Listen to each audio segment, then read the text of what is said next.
This is the Art of Darkness podcast with Kevin Kautzman. And Abbie Lucas. We're a couple of very online writers interested in the dark side of creativity. This show is about art and the people who make it, what it costs them, and what it takes to bring something unique and impactful into the world. On each episode, we examine the life and work of an artist you might think you know. Don't worry, they're all safely dead. We aren't. Find us online at artofdarkpod.com, and please support the show through Patreon or Substack. You get extra stuff. Thank you.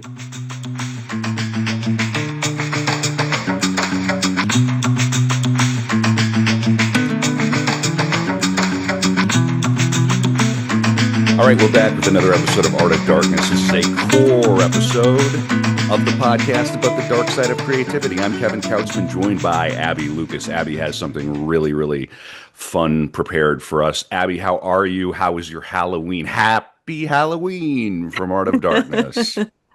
I'm doing well. It's sufficiently scary. Yeah, it is. It's scary to be a podcaster. Full disclosure, Always. This is the scariest creature in the modern world is a podcaster.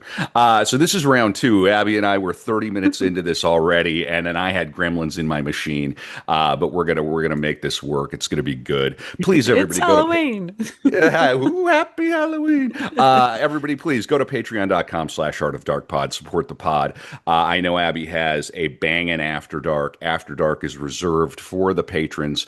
We have book club coming up. This book club, you don't even have to read anything. You just have to watch the 1973 version of the great Eugene O'Neill play, The Iceman Cometh. We're going to meet on November 15th at 1 p.m. U.S. Central Time, the Lord's time zone. We're going to discuss that. You can hang out with us if you want.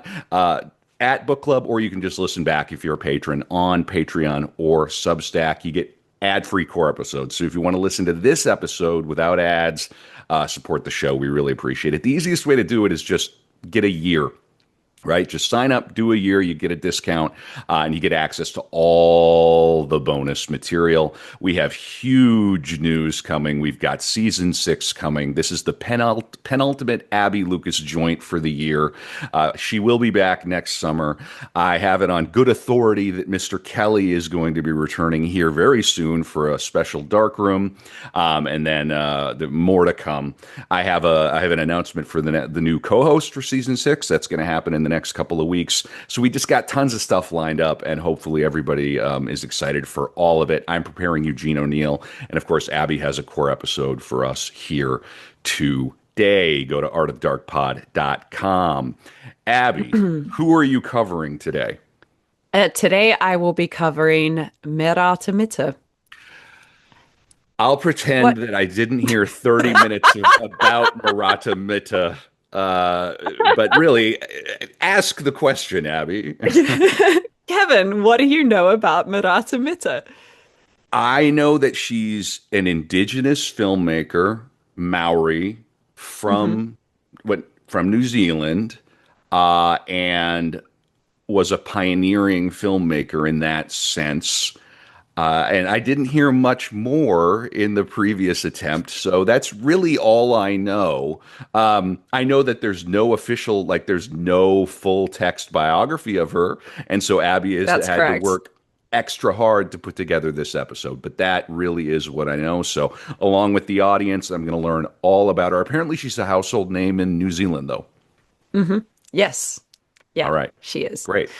And to tease the After Dark. My After Dark is called Utu, which is a word you will learn the meaning of further down in the biography. But it's there's been a lot of internet comments that get put on haka that go viral about cannibalism, and I'm going to dispel some myths and also talk a little bit about a European history of cannibalism as well. So we all ate people. We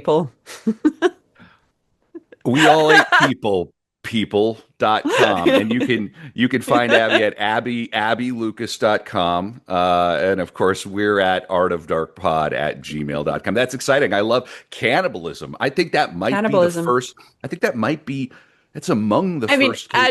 Yeah. I guess spoiler alert, but our subject today had nothing to do with cannibalism herself, but it is her culture that gets tarred with that brush quite Okay, very often. good. Yeah, right. So we will talk about cannibalism on the I'm going After to Dark, and talk of about course, cannibalism, and if we have time, I will also translate the Kamate haka for you. great. Yeah, and Abby, you're learning the Maori, so your I Maori am. is better than the French that's happened on Art of I Darkness is truly hope famously so. poor. Yeah, right. Why don't you before you get into the biography and talk about your sources, tell people how you're learning. I think it's a fascinating story. How are you learning Maori? When did you start to learn the language?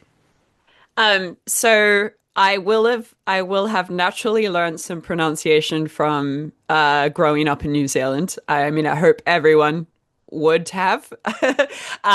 We also did some classes in school, but only a sort of like token gesture towards learning the language. But more recently, I've been learning it online through some Zoom classes that were organized for long-term learning through one of the women I know through my Kapa Haka group. And the method of learning is an immersion method called Te Ātarangi. And the teacher is based in New Zealand, and she will teach a class of about 20 of us through this method where she has these colored rods that she has a camera on during the Zoom session. And each rod gets assigned a word or a meaning so that when we're in a sort of full immersion situation where we're not allowed to speak English for about 40 minutes to an hour, What a relief. we yeah, yeah. It makes it a lot easier actually. Like I find it very difficult if I've been talking English and somebody inserts a Maori question to me. It takes a little bit of time to switch. Hmm. But when you're in the full immersion, it comes to you much quicker. But with the colored rods, so the word for rod is rako, and she'll have the rako down on the screen, and she'll point to it and say rako, and everyone has to go around and repeat the word, and then she'll say like te rako, the rako, which is yeah how you learn the singular for that word, and Sure. then she'll add more rods, and that'll be na rako, multiple rods. And then assigns colors and numbers and all of these sorts of Oh, things. right. And the Sure. the the rods act as a sort of visual aid for you to remember the words. And what I learned as well is that I mean it's quite often repeated that it takes 7 times for something to go into your mind. That's actually for children. For adults, it takes 39 times. 39 steps. Yeah. Yeah. Wow. So with us all going around and having to repeat and then going into breakout rooms and asking each other questions and repeating it more, it sticks more in your brain, and then you become speakers and listeners of the language rather than just like writers and readers. Fascinating. It really does sound like it mimics the way that children learn, right? Here's Exactly. a That red block. yeah, that's what Yeah. it's based on. Yeah. Cool. All right. Very good. Well, this means that we're going to hold you to the highest standard of Maori pronunciation Please and don't. diction. But I mean, doing my vocal warm-ups to practice rolling the R's. sure, sure. Well, the point here, of course, is that you're uniquely poised to tell us this story. So I'm excited to hear what you have prepared for us, Abby, and I'm sure everyone else is too. Great. Well, to cite my source material, first of all, as mentioned earlier, there isn't really a formal biography of Merata Mita, so I've had to go by documentaries about her. One of which was made by her son. It's called Merata: How Mum Decolonized the Screen.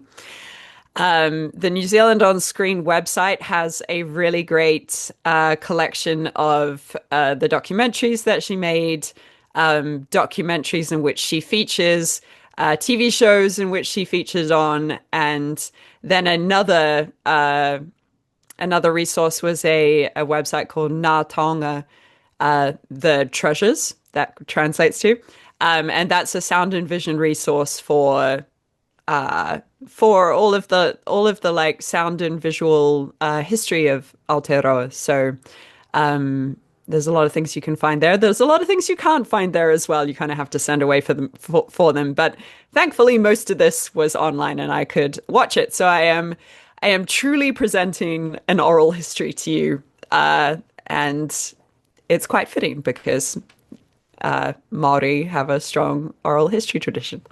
Anyway, Very good. to Very good. get into the introduction of the bio, Merata Mita is so well known in New Zealand that, like Madonna or Jacinda, she can go by her first name. She was a mother, a filmmaker, an activist, a mentor, a storyteller, and a change agent.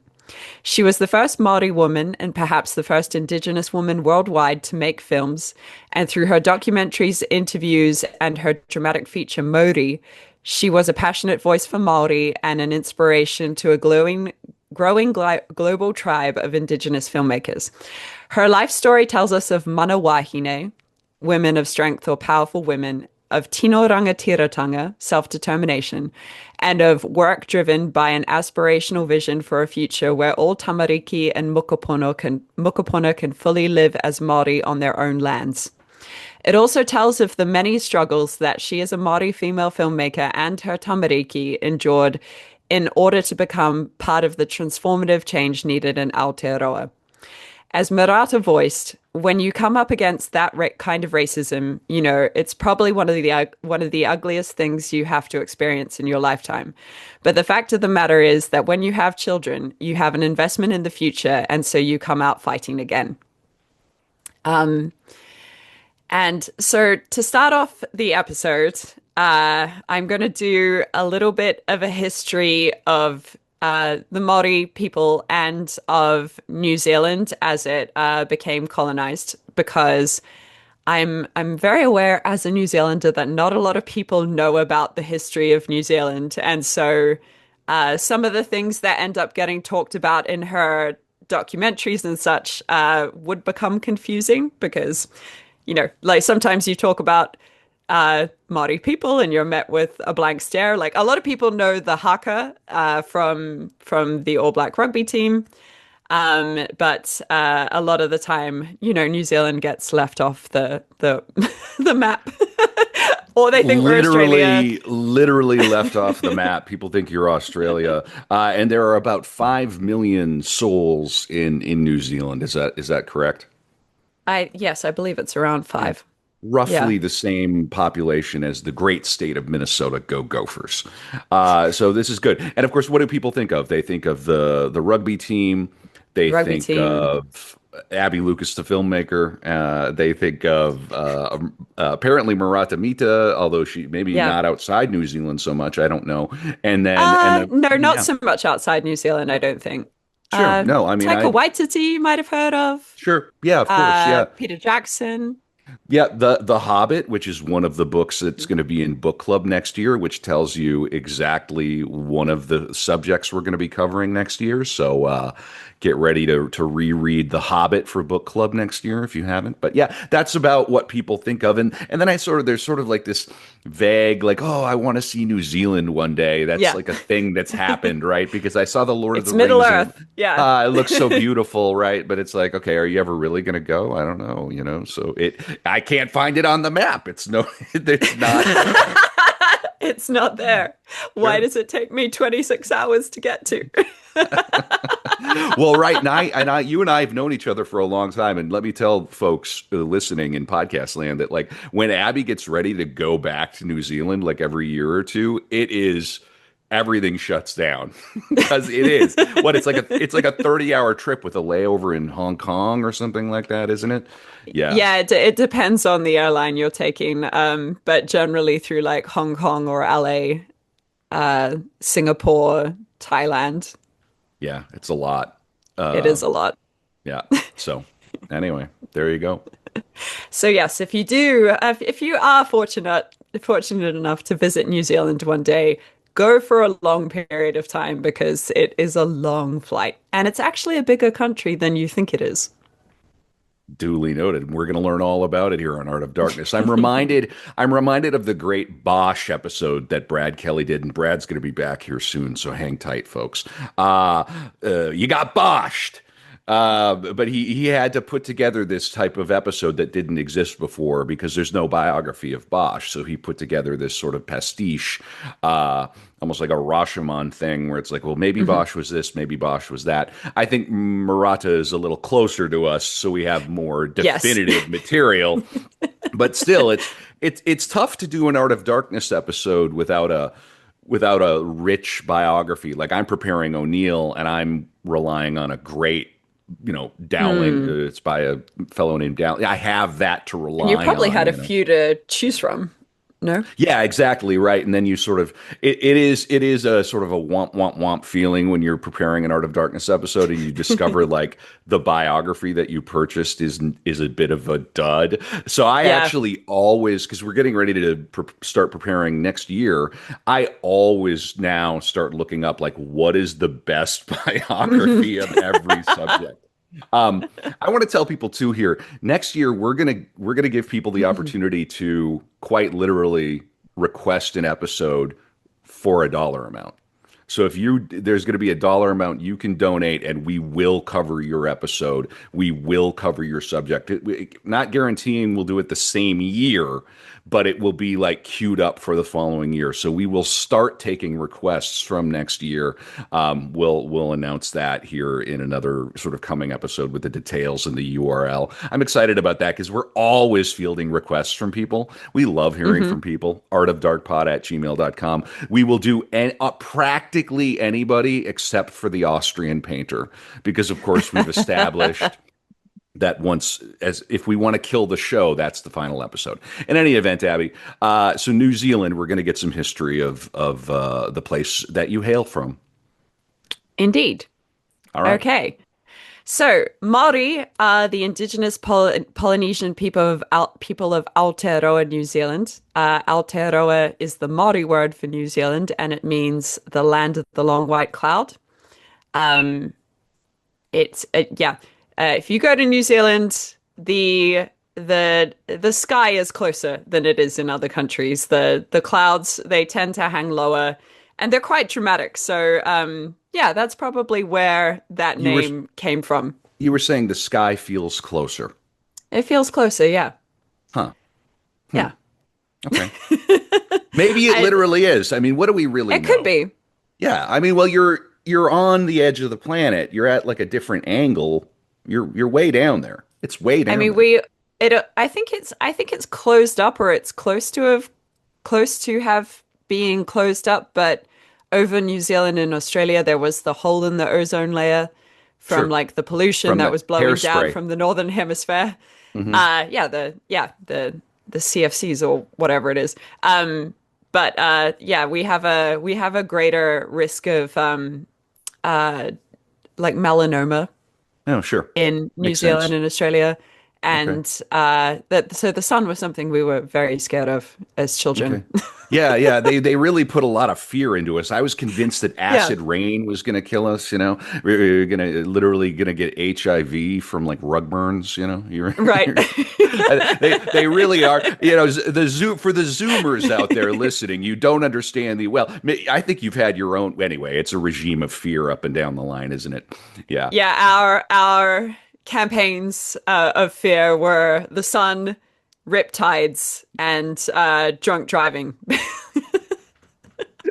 You can't go a day with, listen, what's a day without basking in the sun as you swim laterally to avoid the riptide, get ripped on the beach, and then drive home? That's a day in New Zealand. It's a day. It's just any day in New Zealand. We're available for the New Zealand tourist board if you want us to do a campaign for geriatric millennials. Abbie and I would be uniquely poised. In any case, very Uh, fun. Anyway, the ancestors of the Maori arrived from East Polynesia in great ocean-going waka, which were these outrigger canoes. Uh, that were very intricately carved, beautiful things, between roughly 1250 and 1350 CE. A series of deliberate, expertly navigated voyages that brought new life to these islands. Over centuries of isolation, Maori developed a distinct culture, language, and worldview deeply entwined with the land, the sea, and the spiritual realm. I've read things that have said that like all of the people that came down into Polynesia may have originated in like a ancient Taiwan. I don't know if that's true. If you're an archaeologist, please let us know.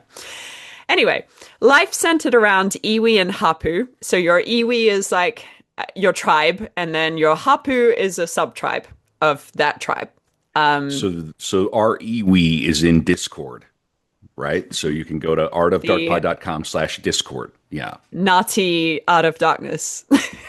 absolutely. That's our little weird little tribe. And if you wonder what kind of people listen to this show, it's you, number one. And I know y'all are out there. There are thousands of you, and so you're welcome to join us in the Discord, or for the higher IQ among you, just keep your distance.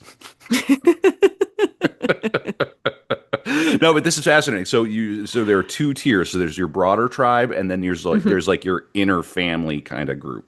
Yeah, you're a sub-tribe. And like all Maori people, I mean, maybe they can't because they don't know, but all Maori people should be able to trace their way back to the waka that their tribe came in on. So there's a formal way of introducing yourself if you're to go to like a formal meeting on a marae, like a meeting house where you recite your pepeha. And pepeha is it introduces yourself from the mountain that your ancestors sort of lived around. So you go through your mountain, your river, your waka, your iwi, your sub-tribe, your marae, maybe some like significant ancestors, your parents, and then the last thing you introduce is yourself. So it sort of tells people quite poetically your genealogy, and they will know if they are connected to you in some way. Fascinating, truly, and it's a very interesting way of seeing the world. Different. It's like you are the least important, like you as in your name are the least important thing in the. I acknowledge that I come from this bigger thing. Very interesting. Cool. Cool. Anyway, so these kinship groups cared for their own territories and resources. Communities thrived through hunting, fishing, cultivation, and artistry. Fortified pa were like a ground for living, but they were also built into hillsides and to make them more difficult to penetrate by tribes that you might be warring with. And so they were built for defense when conflict arose. And though warfare was far from the constant that the stereotypes suggest, yeah, those were the sort of fortifications that they had. At the center of Maori religion were the atua, which is another word for gods. In Maori belief, the natural and the supernatural worlds were one, and so there is no word for religion. Accounts of creation usually began with te kore, which is the chaos or the void, and then te po, the night, and te ao marama, the world of light. This proceeded over eons of time. There were numerous stages of te kore, te po, and te ao marama recorded in different whakapapa or genealogies, with each stage begetting the next. Sequences vary in different tribal retellings. So a significant creation story concerns Ranganui, the Sky Father, and Papatuanuku, the Earth Mother, who were locked in an eternal embrace until their children, the departmental gods that were trapped between them, decided to try and separate them. And so Oh, each tell me about it. Oh. Man, this relationship was great until the kids showed up, Yeah. Yeah, fun. Um, so all of the children except Ta Firimatia tried and failed to separate them, and then Tane, the god of man, used his legs to push the sky apart from the earth. And so Tane was the god of the forest. Yeah, god of the forest, not man. Ta Firi Mate became the god of wind. Tangaroa was the god of the sea. Rongo was the god of cultivated foods, and Hermia the god of uncultivated foods. In time, one group of Maori migrated to the Chatham Islands, becoming the Moriori. And their culture was defined by peace and non-violence. And we will be speaking more about the Moriori in the After Dark because there was a very dark thing that happened to them that gets brought up a lot on the internet. And so we will be chatting about that one later. So the early contact with the European explorers happened centuries later. The first was with Abel Tasman in 1642, then Captain James Cook in 1769. Early encounters were tense and sometimes bloody, but Maori soon engaged in trade, exchanging food and flax for European tools, goods, and weapons. So Abel Tasman was Dutch, and he never actually made it onto the shore of New Zealand. He'd initially thought it was like an isle of Australia. I think like Hmm. Hmm. he'd sent some men out and they were met by like many waka coming up off the shore and they were like, yeah, nah. It's like we're not going there. Um I had a lot of fun with our Dutch friend of the pod on the last episode. That was a Mhm. lot of fun. I don't know if you had a chance to look at his art, Oh no, Jan I Willem. haven't yet. Oh, it's outstanding, Abby. Have a look, everybody. Go to artofdarkpod.com. It's right there. We talked about Roald Dahl, and I just want to say, Abby, I personally thanked Jan Willem for capitalism on the previous episode.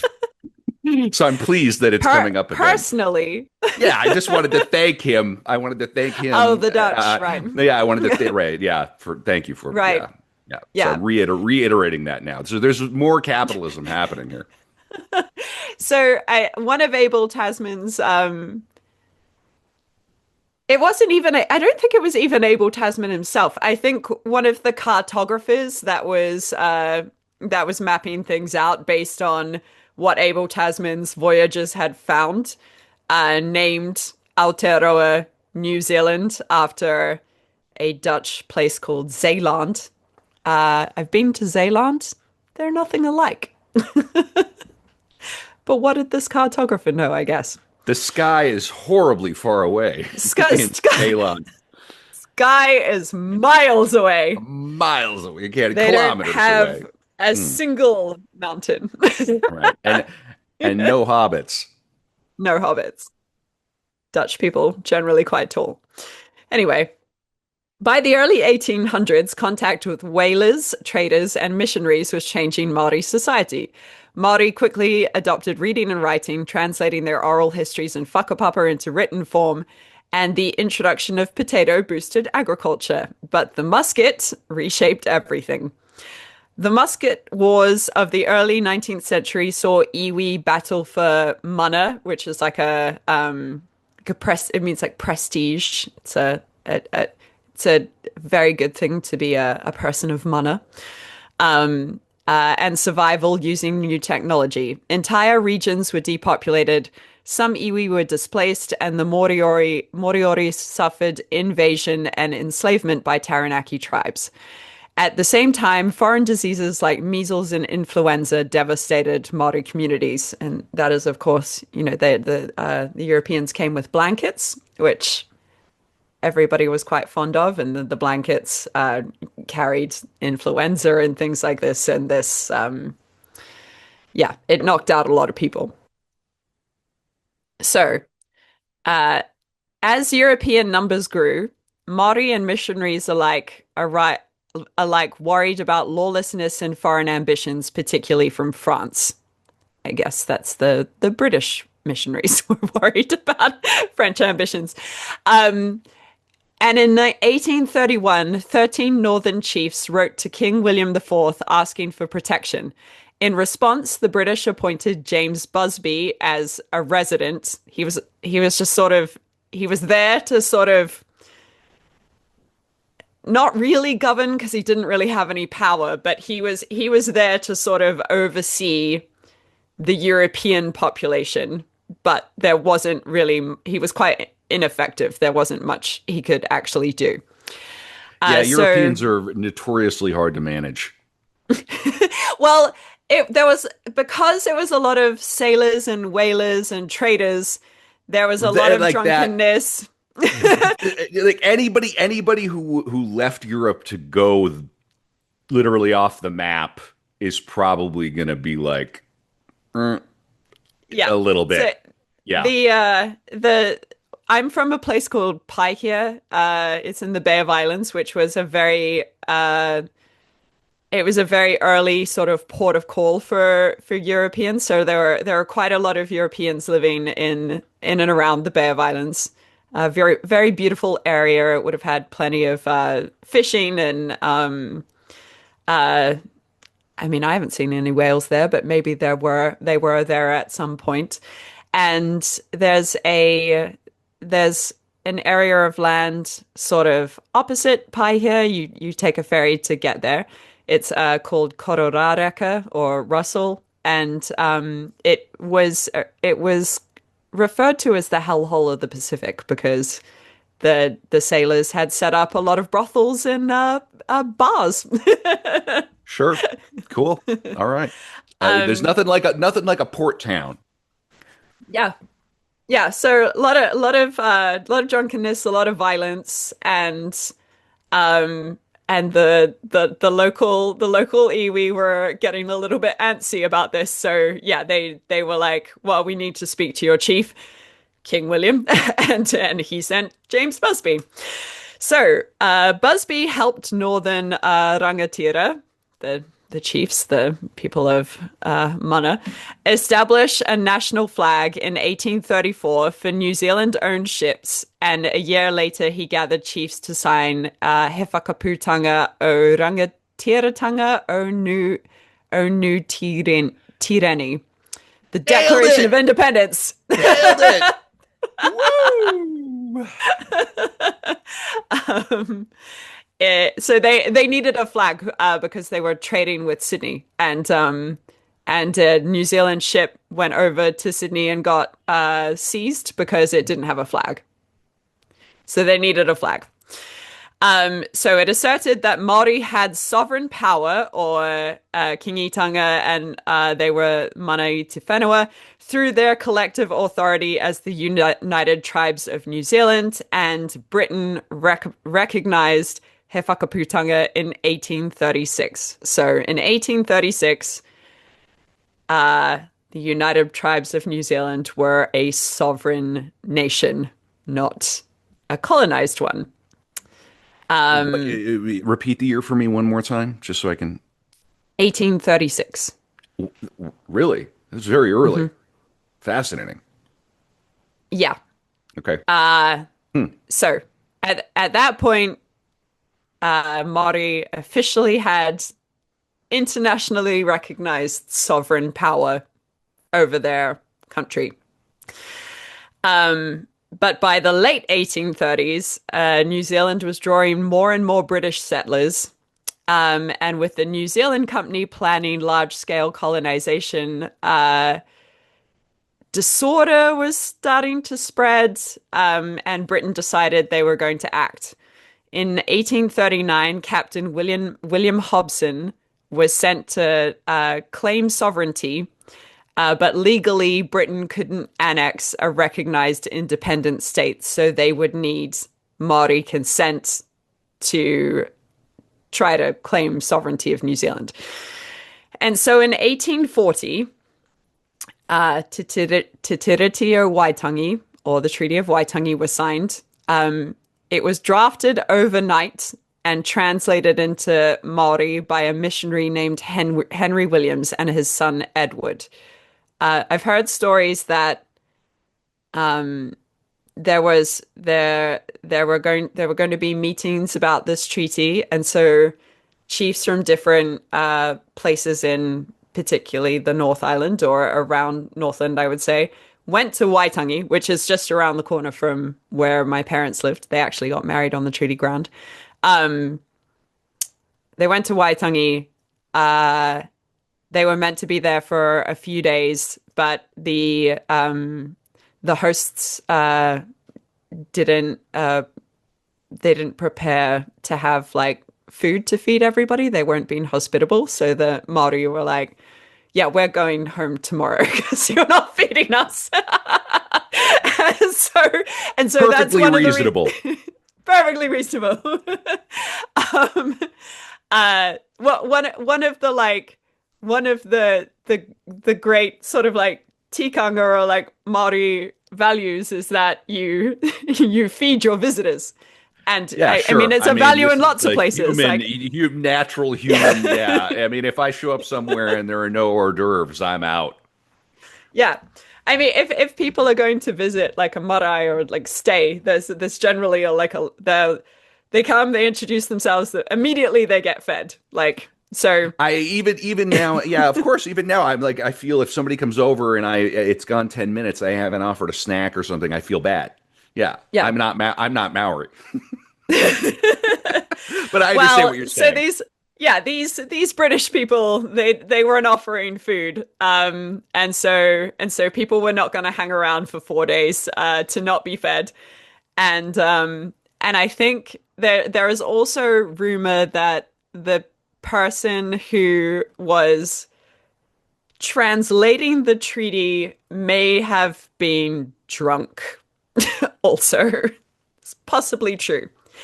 Anyway, the treaty was read to the northern chiefs at Waitangi on the 5th of February 1840. Debate was passionate. Rangatira questioned whether a governor was even necessary, and they saw themselves as already sovereign. The next day, more than 40 chiefs signed it, and over the following months, copies gathered over 500 signatures across the country, including from 13 women of Mana. Although it's also said that a lot of when well, just to rewind a little bit, it was translated into Maori and English, but the Maori version is the one that got signed by everybody because that's the language that everybody understood. And and when it was taken around like the rest of the North Island and the South Island, there were some like Maori chiefs, I think, that refused to sign it because their wives were not allowed to also sign it. And they were like, well, these women have equal standing Listen, to me, so listen. Happy wife, yeah. happy treaty. I know people who won't sign anything unless the wife reads it. Yeah. This is a some potentially advisable. I know there may be some men listening who might rankle at this idea, but you catch more flies with honey, as it were. Hmm. Interesting. So there's a lot of chiefs. So the chief level is at the what is that level at? Is that It's probably at a hapu level, at a or hapu maybe level? it could be at an iwi level. I'm not Uh, entirely sure on that it's one. probably not. It's probably not that black and white would be my Yeah, guess. Yeah. Okay. Interesting. But that's a lot of chiefs. it's a lot of chiefs. Hmm. Um, so the big thing, which affects our country to today, is that the English and Māori versions don't say the same thing. And Oh no! How could this be? Who might this serve? Who might this benefit? I wonder. yeah. Who could have Hmm. seen this coming?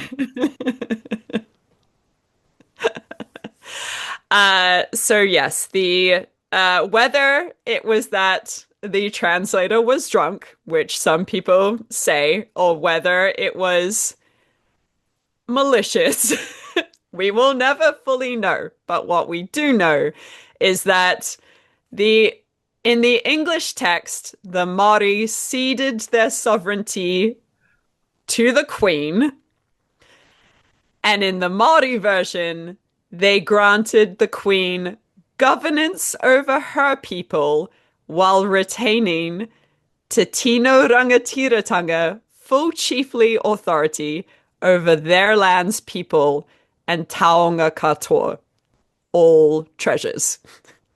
You are So they either, go they on, understood it as a partnership and not surrender. you are either sovereign or you're not. You can't have a little sovereignty. That's a big one. That word's really important. It's possible he was drunk and malicious. I've Yeah. been, I personally have been drunk and malicious at the same time, rather famously. I mean, they're not mutually exclusive, Abby. But how is this? I think I had heard about something like this, but I didn't realize that it was such an explicit. That's so funny. Talk about a lost in translation moment. Wow. Oh boy. And of course, the English are just like, of course you would surrender to the queen. She's the queen. She's the Yeah. yeah. And so nowadays there are people that argue like, oh, but I mean, they're just saying this now. They definitely signed over their sovereignty to the Queen. But the if we're to look at it logically, why would they just 4 years previous have signed a declaration of independence in which they were like, this is our sovereignty, and then go, no, actually, no, we don't want that. Like, let's. We've only been here for 600 years, 500 Yeah, years. Yeah, right. Look at how close the sky is. The English are like, hey, look at that cloud. look at that cloud. Listen, this is why you got to hire good copywriters, good translators, people to this day. You can't just rely on the AI. You know what they did? They had the AI generate this crap, and it hallucinated surrender. The AI named Henry Williams Right. Yeah, absolutely. The and drunk his son AI. Edward. That's right. Yeah, absolutely. That's what's happening. Nothing changes, is what I'm saying. But this is fascinating. I didn't realize it was that explicit. And of course, I mean, you have to think that the English felt like they were getting one over. Okay, we got what we wanted. And then, of course, the Maori are thinking, well, we're hungry. The But Maori are thinking, A, we're hungry, B, these people are drunk and violent and someone else needs to take care of them. sure, sure, right. But we're retaining our chiefly authority here or on our Yes. on our islands. Okay. Yeah, and I mean, again, they lived in Iwi and Hapu. They were not like, so the word Maori itself it just means normal. There was no collective word for Wait. like, It just means normal. yeah, it just means normal. Like it's, Okay, so, I love like that. it We're means the standard. So we're the normal people. they had names for the iwi and the hapu, but they didn't have names for themselves as a collective because they didn't see Uh themselves as a collective. they weren't So a nation in the sense of like the Westphalian system, and they weren't like we're British and or we're yeah, English. Yeah, no, okay, I see. Right. Huh. yeah. So Okay. when the Europeans came and they were like, "What? Who are you all?" I guess they were confused and they were just like, "Maori, Maori, normal." Oh boy. Oh, what a comedy of errors we have setting up here. Oh dear. It's like a Curb Yes. Your Enthusiasm episode, but with dire, dire, dire consequences that continue to echo to this day. Yes. Yeah. So the British were like, I'm sorry, this is really inappropriate, but can you imagine a Curb Your Enthusiasm episode where has anybody done the haka at Larry yet? oh, Because I don't that know. would that would be hilarious for That whatever would be reason. hilarious. Wouldn't it be very funny to see his reaction? In any case. Yeah, there were probably many Larrys on these Uh, ships. I imagine, Abby, at some point you're gonna sort of tell us what the haka is too. I'm very curious about Yeah. that. I don't know if you have that in your notes, but yeah. Not Or- specifically in these notes, but I can. Yeah, I know. I'd love to hear about Yeah. it. I'm gonna use the little boys' room here, but I'd love to hear about it. Okay. So the British, of course, were like, yay, we have full sovereignty, and they completely ignored He Whakaputonga and the Maori understanding of the treaties. And so therefore, this resulted in a period we're going to call the New Zealand Wars, which was from 1845 to 1872. So, as settler demand for land grew, tension erupted into decades of war. And it kicked off in 1845 when Honeheke, a Ngāpuhi chief and previous supporter of Te Tiriti, cut down the British flagstaff at Kororareka multiple times in protest against the erosion of Maori authority, triggering Heke's War. Conflict spread to Taranaki over dubious land sales, and by the 1860s, the Crown had launched full invasion into the Waikato, the heart of the new Kingitanga movement.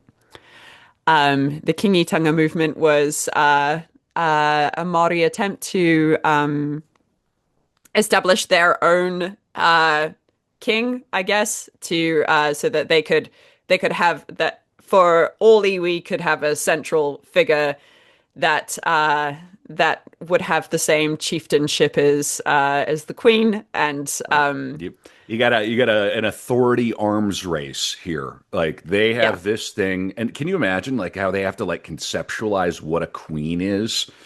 Like they're all Yes. Well, hanging I out and mean, they going, were just like, oh, that's your like big chief of all of you. yeah, I guess that makes sense. But I mean, to think about it, like her is so far away, and oh yeah. I mean, before the Treaty of Waitangi, there were Maori chiefs that did go to London to see the Queen, because things had gotten so crazy. They went with some Europeans on the ships to London to be I, like, you need to do something about these people. can you imagine what it must have been like for them, like the first time that they were on the Thames, like arriving in that city in the 19th century? I can't even. Yeah, It's like science fiction. it Wow. it would be like science fiction. It would be. It would be like science fiction. Yeah. Crazy. Huh. What a story. Okay. In the beginning of the wars, Maori had the upper hand. They fought with ingenuity and fierce intelligence, adapting European weapons and tactics to their own terrain. They built pa fortifications unlike anything the British had encountered before, intricate defenses of earthworks, trenches, and thick wooden palisades bound with flax that could absorb musket and cannon fire. It's There's an argument that Maori might have been the first to invent trench warfare, but I think that it kind of coincided with when other European nations were using it. So they would have invented it in the sense that they wouldn't have heard about it from other people, but other people were using it at around the same time. So yeah, all of these Europeans would fire into the pa, think that they must have devastated everybody, and then they would storm the pa, and then the Māori would like jump out of these trenches and attack them by surprise. So they gained a lot of ground in the war this way, but I mean, I'll continue. These so-called gunfighter pa were marvels of engineering. They allowed warriors to fire from concealed pits beneath the walls and move unseen through networks of tunnels. At battles like Oheawai in 1845 and Gate Pa in 1864, Maori forces inflicted shocking defeats on far larger, better armed British troops. At Gate Pa, British artillery shelled the defenses for hours, convinced the defenders might have been crushed. Must have been crushed. Yet when the assault came, Maori fighters emerged from the underground positions and cut them down. But for every Maori victory, the Crown's determination hardened. By the 1860s, the British were waging total war, not only against warriors, but against the infrastructure of Maori life itself. Their strategy became one of scorched earth, burning kainga, seizing crops, destroying food supplies, and confiscating the land beneath people's feet. The invasion of Waikato in 1863 was the turning point. Determined to break the kingitanga, the Māori King movement, which sought to unite iwi and preserve their mana, the British assembled one of the largest armies ever seen in the Southern Hemisphere. They built roads and supply lines deep into Māori territory, slowly grinding resistance down. When the Waikato fell, the Crown confiscated vast tracts of land, over 1 million acres, displacing entire communities. In other regions, Taranaki, Bay of Plenty, the East Coast, and the Urewera, the war dragged on for decades, evolving into guerrilla conflict fought in dense forest and rough terrain. Māori commanders like Rifa Tito Kowaro, and Takuti Ari Kirangi Te Turuki led brilliant campaigns of resistance using surprise raids, ambushes, and swift movement through the bush to outmaneuver government troops. For a time, they seemed unstoppable, but eventually sheer numbers, hunger, and exhaustion forced many to surrender or retreat into isolation. The human cost was catastrophic. Thousands of Māori were killed, countless were left homeless and starving. Whole regions were laid waste. The confiscations that followed, under laws like the New Zealand Settlements Act of 1863, stripped Māori of their economic base and shattered their social systems. Communities were pushed into marginal land dependent on the same colonial government that had dispossessed them. The war did not end with peace treaties, but with silence. By the 1870s, Māori resistance had been crushed, but not broken. The land was lost, yet the memory endured in song, in oratory, and in the determination to keep their language and whakapapa alive. Yes, so after that, after the wars, the native land court dismantled communal ownership, converting land into individual titles that could easily be sold. So, a lot of Maori land was owned by the community, and the native land court passed a law that no more than 10 people could own a parcel of land. So they divided land up into parcel of lands, said no more than 10 people could own it, and then they would hold these court cases that would like they'd be in Wellington or somewhere, and it would take like 2 weeks for people to even get to the court case. And then so by the time they got there, they found that they'd not attended or whatever, They'd and so they lost land, their right? land. It's Killers of the Flower Moon, but in the land of the sky, where the clouds are near. Yeah, yeah, Yeah. sure. In the land of the long white cloud. In the land of the long white cloud. Okay, doing my best. Yeah. It's hard for me to say in English.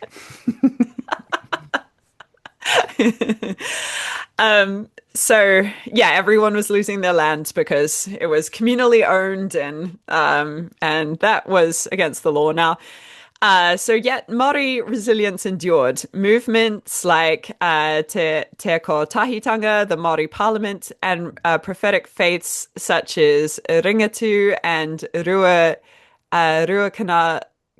Ruakanana's E Hararira. Ahara kept the flame of independence alive. The Tauhanga Suppression Act of 1907 tried to extinguish traditional knowledge by criminalizing spiritual and healing practices, and it left lasting damage to Māori health, confidence, and identity. Yes. And then in the early 20th century,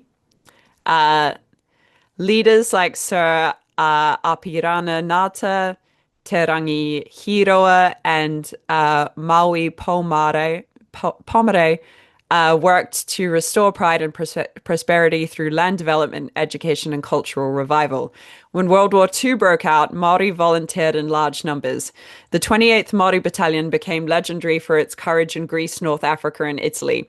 But when those soldiers returned home, they found that the equality they'd fought for overseas still didn't exist at home. Their sacrifice became both a symbol of pride and a bitter reminder of injustice. I think land was promised to soldiers who had fought in World War II. And the Pākehā, or the Pākehā is the word that Maori gave to the European settlers. So now it's sort of interchangeable as like white people, but it's not really that. It's the foreign people that live in New Zealand. Although British settlers mostly, like now other people that have come to live in New Zealand would be known as like Tauiwi, other people. Yeah. Not But normal. Pākehā, not normal. Not the normals. Not the normals. But yeah, Pākehā soldiers were given tracts of land, and people that fought in the Maori that fought in the Maori battalion were not. And often the parcels of land that were given to Pākehā was the Maori land. So they I were, have a feeling this is a story that was repeated around the world in one form or yes. another. Yeah. Yeah, Yeah. and we're Lots of still places. We're still dealing with the the fallout.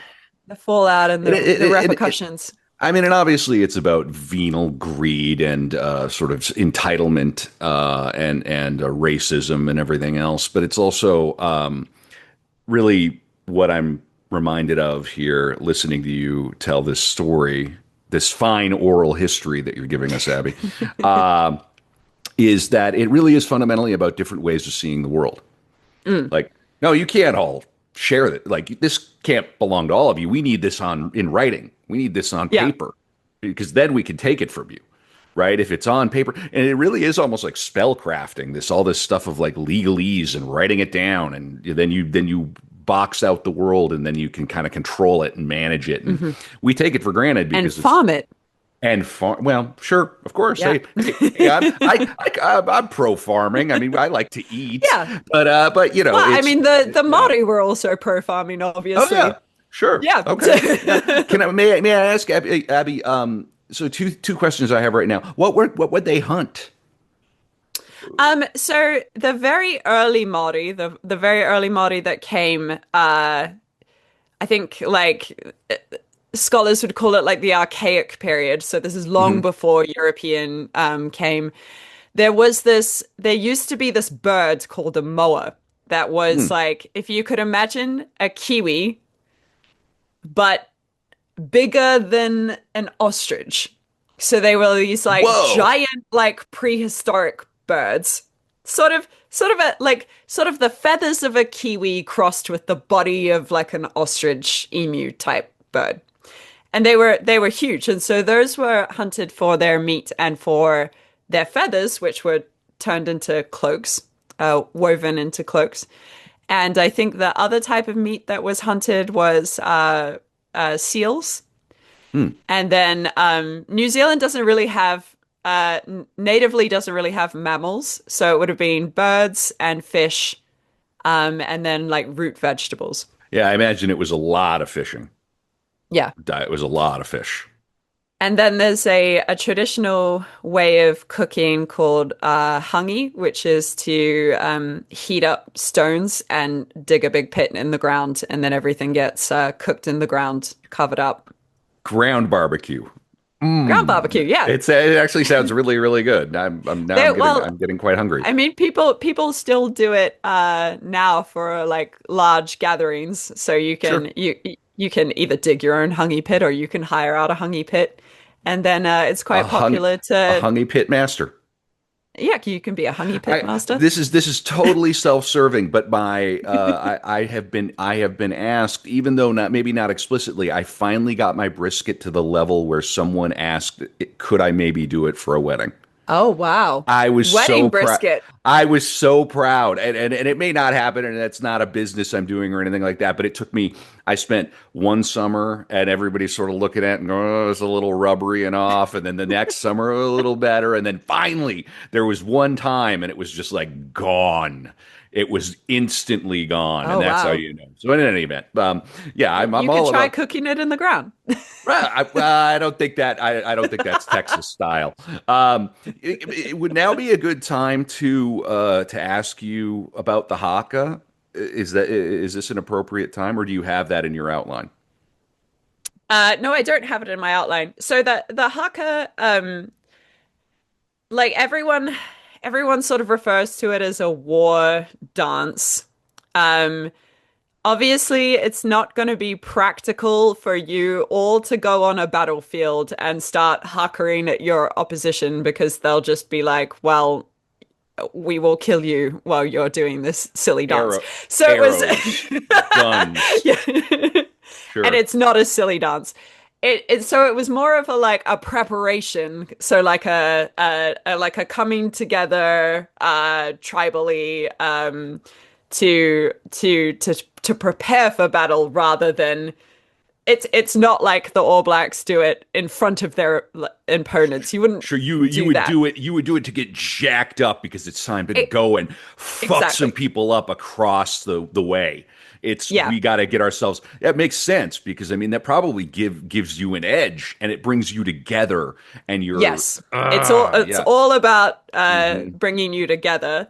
But nowadays it's it's used as a performing art, but also as a method of storytelling. So there's a lot of like haka that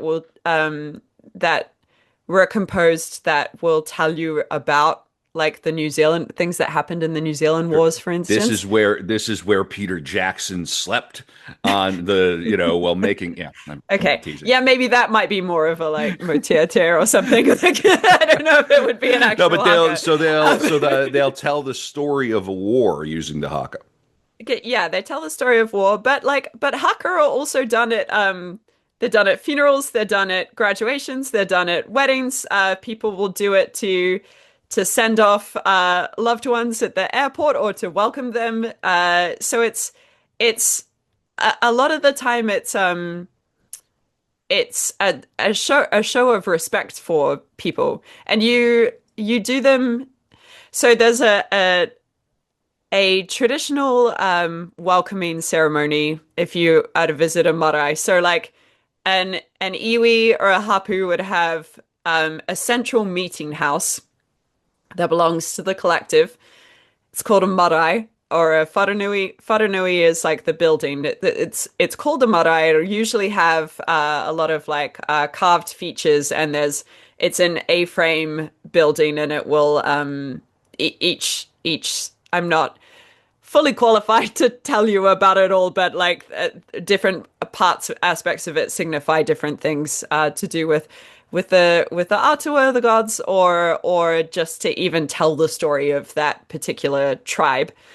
And if there was going to be another people from another tribe visiting your marae, there would be a ceremony called a pofiri or a pohiri, depending on which dialect you sort of belong to. Oh, now we're getting into And dialects. This is I feel so you're crushing it. You're doing a great job. Okay. we haven't even got to Merata yet. But anyway, so the This first thing is a that Merata Mita core episode, everybody. But I love that we're getting this history. I love doing this show for this we reason. we kind of have to set this up so that yeah, you understand where she's coming from.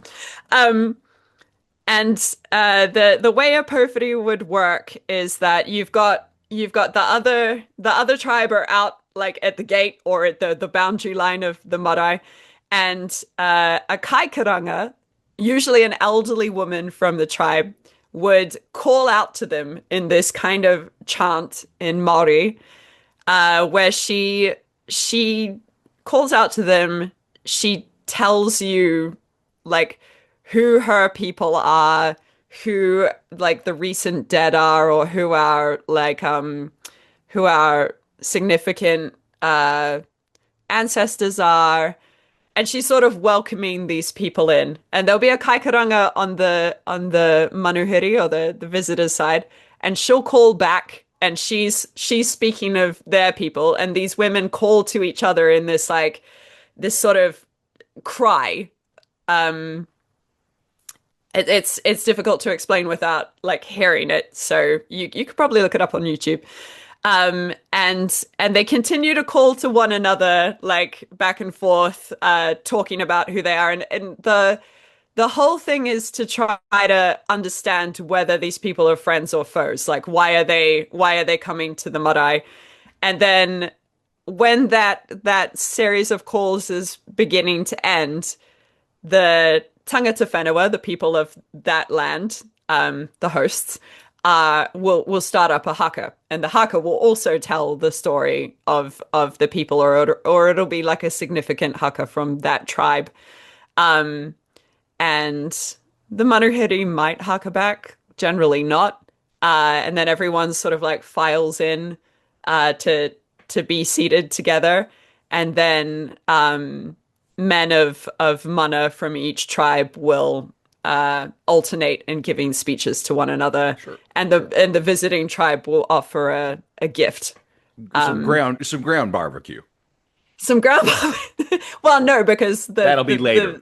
the tangata whenua probably have prepared some ground barbecue that will be available for everyone afterwards, and then they'll have a hui, or a meeting to for everybody to openly discuss whatever business they have, whether that be good or bad. But the haka, like in that circumstance would be a challenge, but also a storytelling device. Fascinating. So when and this will probably come up in the After Dark as well, when there have been haka in Parliament recently. So there's been a few haka that have gone viral on social media, that were done in the Beehive, New Zealand's Parliament. Those have been hakas of protest. And there's been a lot of like chatter in the comments that'll be like, this is uncivilized, it's a war dance, blah blah blah. But it's a thing that's evolved. So while it may have at one time been a thing that gears us up to go to war, and in some instances it could be a thing that gears us up to go to sports, that type of thing, that's no longer what it is. It's storytelling, it's expression, occasionally a respectful gesture. Sure. So what It's you're a telling complex me thing. what you're telling me is, yeah, that a dance can mean multiple things is what you're telling me. A Yes. traditional folk Yeah. dance can mean multiple things. Wow, shocking. Yeah, okay. All right. Yeah. You see, one of the things that distinguishes Art of Darkness listeners from the hoi polloi is that they can entertain two thoughts simultaneously. Like that's Yes. almost a predicate to be able to enjoy this podcast, is to be able to entertain two opposing thoughts at the same time. So I appreciate our listeners. We do have our listeners, I would say, are probably above average intelligence. Certainly, if you've listened to multiple core episodes, you probably get it. Yes. So Cool. I mean, I would say, uh, when people say that it's uncivilized and doesn't belong in Parliament, I would challenge you with, where else would it belong if not the New Zealand Parliament? I would also say, show me the civilization. Mm. Show me where the civilization is. Well, Yeah. yeah, the the the MPs that did do the haka got given a 21-day suspension, which has been the longest suspension anybody's ever been given, including to the MP who punched someone else, and to another one who drove a tractor up the stairs of Parliament. See, in America, we just shut the entire government down. And Right. that's why we're the most based country in the world, because we will slit our own throat. Goodbye, government. Yeah, who needs Um, it? The world and the sun keeps rising. the sun keeps rising. Indeed. Anyway, we're getting closer to the current day. So with all our land being sold out from underneath us. The Maori had to move to the cities in vast numbers. So they went from the marae to the suburbs. And urbanization brought work and modern comforts, but also cultural loss. Children were discouraged and even punished from speaking Te Reo Māori. And yeah, so a lot of the language was lost. It takes 3 generations to rebuild a language and only one to lose it, I have learnt. Um, Yet this disconnection, new forms of unity emerged, urban marae that were pan-tribal kapahaku groups, and reimagining of Maori identity in a changing Aotearoa. By the 1970s, there was a Maori Renaissance. So in 1975, Dame Cooper, who was nearly 80 years old, led a historic land march from Te Hapua to Parliament. I think Te Hapua is like somewhere fairly up north, and Parliament is in Wellington, which is at the bottom of the North Island, declaring not one more acre of Maori land will be lost. That same year, the government established the Waitangi Tribunal to investigate breaches of the treaty. So a lot of Maori became lawyers, and they started to fight these sort of court battles in the Waitangi Tribunal to say these are the ways in which the Crown has breached the Waitangi Agreement upon which this nation has been found, and there were many iwi who were able to gain back land and compensation. However, what was compensated was probably about 1% of what was lost. Unsurprising. Very, very Yeah, hard to wrestle that sort very, of thing back. Yeah. yeah, very hard. But it it's good that they sort of like kept their kaha and were like, no, we're gonna you signed a contract. You seem to like contracts. Here's how you need to honor this contract. God, is there So the anything a revival of Te European Reo loves more Māoris. than a contract? Oh, just sweet, sweet contract law. Oh, The revival of Te Reo Māori soon followed, that's the language, with the Kohanga Reo movement, these little language nests that were founded in garages and church halls by older older women who were sort of like bring us the children and we'll teach them the language. And so now we've got into this now we're seeing a period where the adults the new generation of adults are their first language is Maori instead of English because oh, of the Kohanga Reo movement. that's fascinating. Yeah, that's Yeah. really intense. I mean, listen, I admire that and I respect that. I think when we lose languages, we lose entire ways of thinking and being. Mm. And whatever your politics, I think it's worthy of maintaining these things. As a lover of history, I mean, history is the history of the what's recorded, and without the language, whether it's oral or written, we quite literally lose history into the air. It just goes into the vapor. So I find that admirable. You can always freaking learn English, right? I Well, and they mean, do. They just go to primary school and it's there. sure, They learn English. Yeah. yeah. And My kids are children all so malleable. my children all do German immersion. So we're Germans. Our background's German. I mean, so it's something I put a lot of value on. And it's like they're going to learn English out in Minnesota. They're going to say "open," you betcha. Over here in oh yeah, how about them Gophers there? Yeah, the Gophers had their first overtime win there at Hunting and Bank. That was real. That was real good there. They're going to learn all that, but they're not going to learn German out in the world. I mean, so. And I certainly can't teach them. I have literally had requests. People go, Kevin, stop saying German words on the show.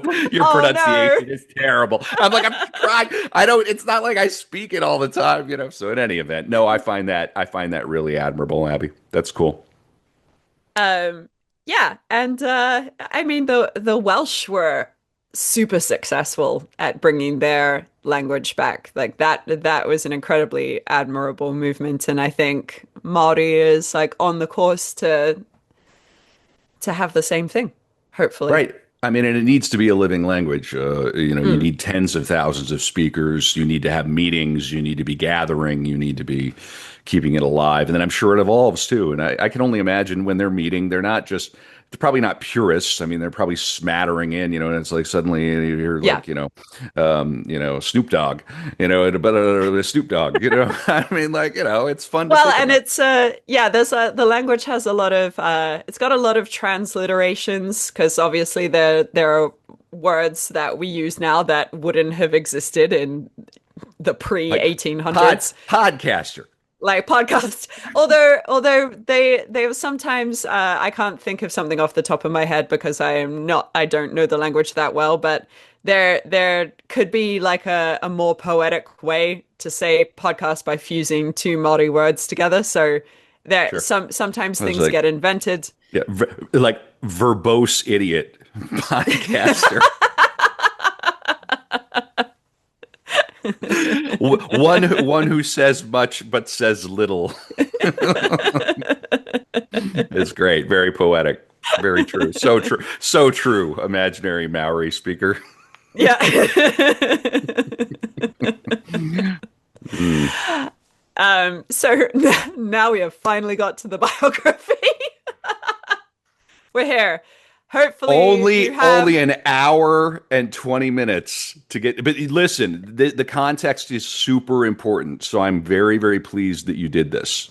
Yeah, I think hopefully you now have an idea of the world that Murata was in and the background that she came from because uh she as someone was born who was born in 1942 had to live with a lot of these a lot of like moving from Te Ao Maori, the Maori world to uh the Pakeha world. Right. So she must have been, so if she was born in 42, in her 30s, this movement is starting to foment. And I think that was a global movement of indigenous kind of reawakening in the 60s and the 70s. Uh, I mean, I certainly know that the American Indian movement here, I think particularly really kicked off in the 70s. Mm. I'd have to Yeah, go it's back and around the look, but same time the Renaissance, the Maori Renaissance is a similar time. sure. Right. Yeah. Yep. Makes sense. Yeah. Okay, so Mita of the Ngāti Pikiau and Ngai Te Rangi Iwi, those are her two tribes, was born on the 19th of June in 1942 in Makatu, a small fishing town in the Bay of Plenty in the North Island of Aotearoa, New Zealand. Ngāti Pikiau is a sub-tribe of Te Arawa, which is a confederation of tribes, and Te Arawa is in the Rotorua area. That's where it's quite famous for having these thermal hot springs. And Rotorua is sort of like known as kind of the heart of Māoridom. It's a place where not they didn't have a lot of contact with European settlers in the early days because I mean Makatu is on the coast, but Rotorua is a little bit further inland, and most of the settlers came to the coastal areas. They came to the Bay of Islands. They came to parts of the South Island, and so I think Te Arawa didn't actually sign the treaty. So a lot of like quite famous creative Māori people come from Te Arawa. Cliff Curtis, who's an actor known for being so ethnically ambiguous that he has played both Jesus Christ and Pablo Escobar in Hollywood movies, and Temuera Morrison's Tarawa as well. So yeah, she was born up. That ethnic ambiguity, it's been a hot commodity in Hollywood for the Yeah, past 20 years, right? Yeah. yeah. He joked on a podcast that it's feeding his children. So You got to use what the good Lord gave you for sure. Yeah, and if they want you to play Jesus Christ, how do you prepare for that? he said it was one of the toughest roles of his life, and he didn't really. He was like, "I am." No, that he said in the podcast, "I am going to play," because he was sad that you don't get to see Jesus be happy a lot. He was like, "I'm going to play a joyful Jesus." All right. Well, fascinating. Yeah, okay. Oh, we'll just interesting. Huh. Yeah. I can't even imagine what it would take. I would hire a priest to help me.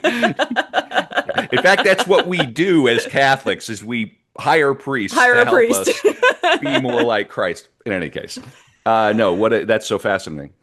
And Okay. Temuera Morrison has been in all sorts of things. He was Aquaman's father in Aquaman. So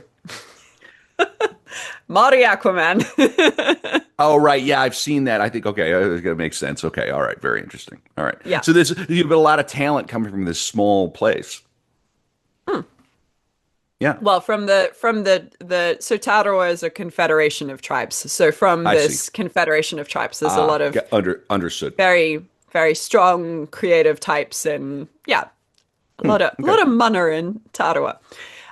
So and Makatu was the place that the Tarawa Waka landed. So all the people from that tribe, they descend from this one Waka.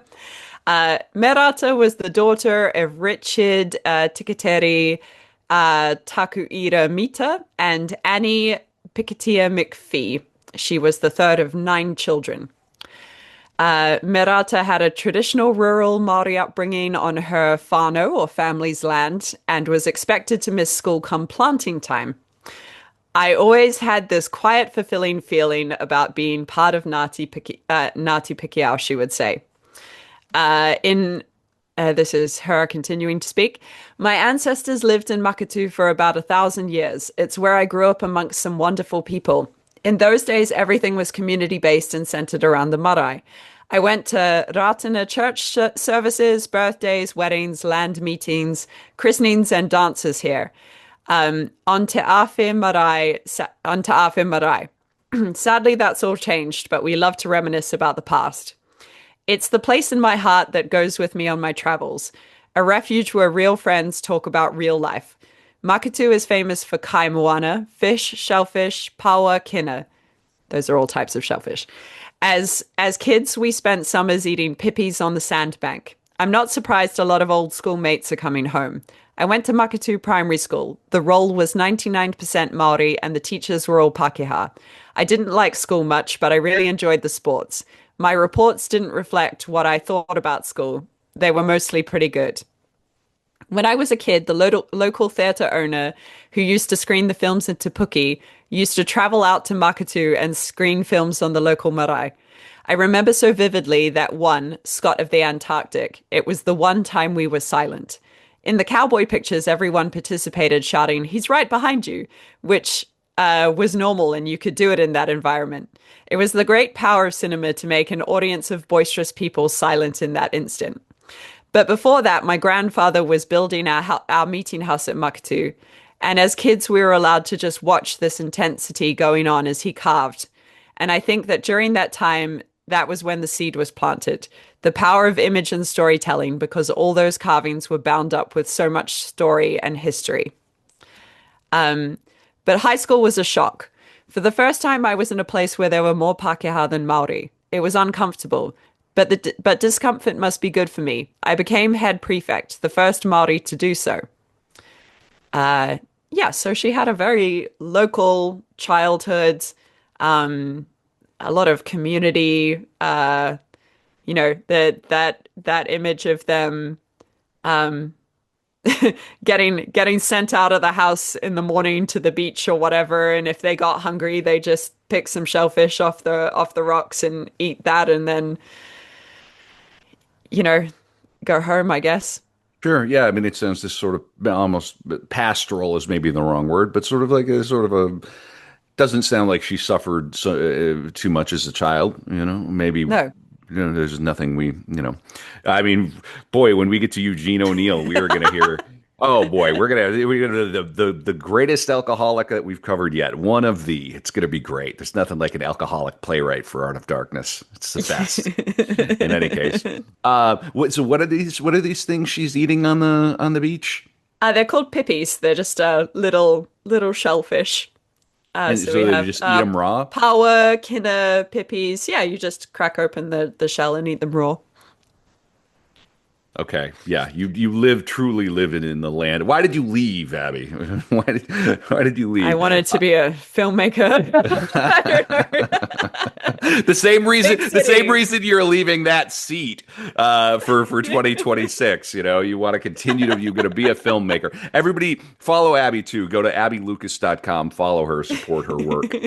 She has material there on, and you can follow her as she's coming along. And of course, Abby's going to be back next year, and on and on. Anyway, Pippies sound good. I'm getting hungry. This episode is we got ground barbecue, we got shellfish. You can just pick up. Shellfish. Yeah, very good. Okay. Yeah. I mean, yeah, the whole Maori lifestyle before Europeans came was, and still in some places was just living off the land in like whatever you needed. If you had too much, you gave it to your neighbors. Um, and so, I mean, a lot of the political issues that Maori have in the modern day is trying to stop like big corporations from taking over coastal areas and farming too many fish. Capitalism. Capitalism, yeah. But there's been a few instances recently where the indigenous thought process. So in the Treaty of Waitangi, uh, obviously, well, in Te Tiriti of Waitangi, Maori people were granted sovereignty and over their lands and treasures.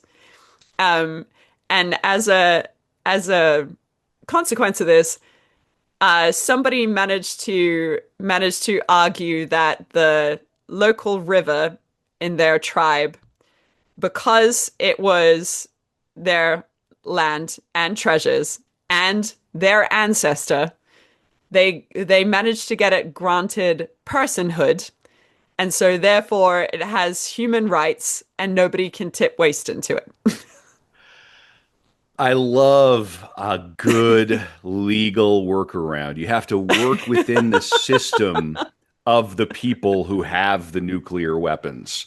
You become a lawyer. Do a haka before you go into court.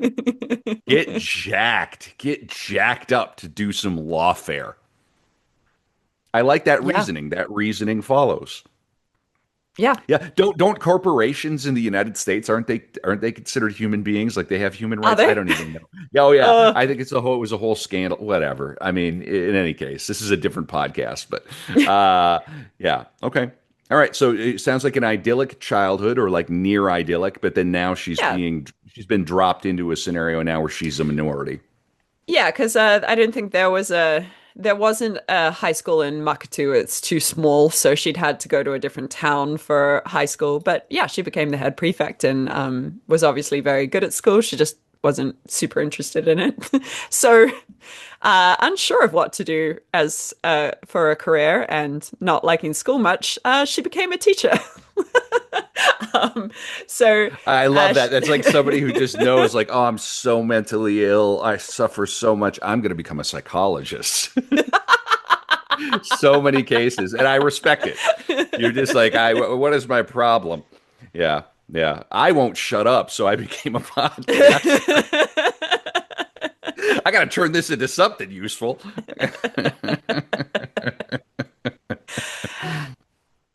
So she began 8 years of teaching at the age of 19.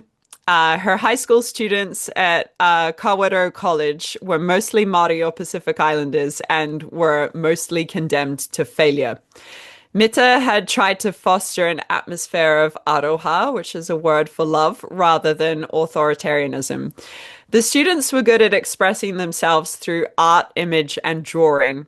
And through showing films, Mita realized how powerful image was in reaching people who don't have other communication skills. And so this coupled with film having its own sort of like oral storytelling ability, these experiences led to her interest in becoming a filmmaker. At some point early in her teaching career, she had married a Finnish man named, and I'm going to mess this up because Finnish is not something I can pronounce.